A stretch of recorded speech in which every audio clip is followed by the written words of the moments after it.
Thank you, Mr. Chair. Colleagues, I stand here today disappointed and in disbelief of this ridiculous deja vu situation I find us in today.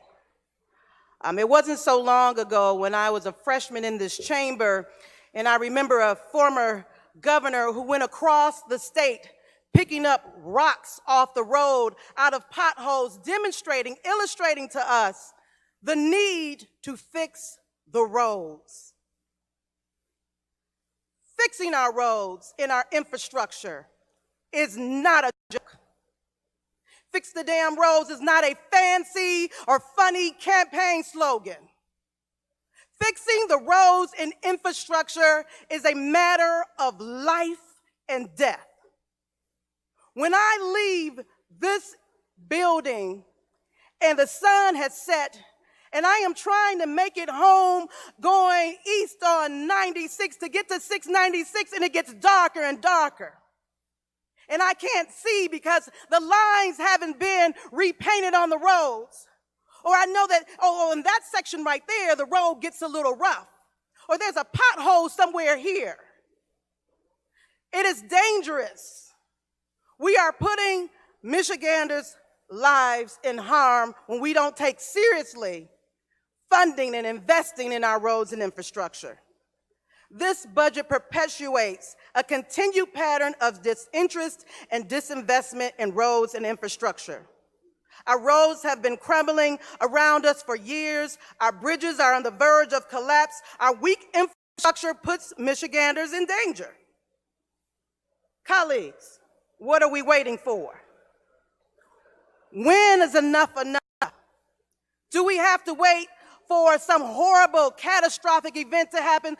Let's not pretend that we don't know that concrete falls from overpasses and it hits and crashes into windshields.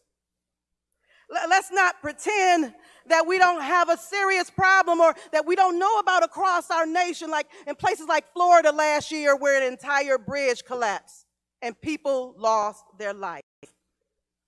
The longer we wait to find or generate the appropriate amount of revenue to fix these issues, the worse they will be. And we needed to raise $2.5 billion. And this nickel and diming and one-time only appropriations is not it. It's not the answer that we need to really get to the root of the solution. And I'm sure I know I am, and I'm sure other Michiganders are sick and tired of the legislature nickel and diming them. Here and a dime here, a 45 cents here. We simply want to fix the roads. When anyone goes out and gets into their vehicle, whether they're going to work or going to a doctor's appointment, what we really want at the end of the day is to come home alive. And to do that, we have to get real serious and real determined about fixing our roads and infrastructure. So I asked my colleagues, is this really the best we could do? Throwing the pennies into potholes? And my colleagues over here, I heard you say yes. Not even funny. Because if one of us does not make it here tomorrow, because you've run into a pothole, you've busted a rim, an axle, a windshield, God forbid, you lose your life, will you say this was enough that we did today, Mr. Chairman? Would we say it's enough? I don't think so. I know we tried. We tried so much. This is not a game of fun, and games matter to me. I am very serious about these roads. I take your life, my life, and the life of all the people who travel through and live in this state who have to go out here, and we've got to do better. So, Mr. Speaker, I'm going to wrap my comments up because I can tell some of my colleagues think they've done the best they can do. And I'm one of those people where I go, why strive for ordinary when extraordinary is an option? And I think we can do extraordinary work in this chamber, but we like to settle, and we've settled. So this half-hearted roads plan that we're going to vote on is like putting Olay on the Wicked Witch's face. It ain't getting no prettier with that.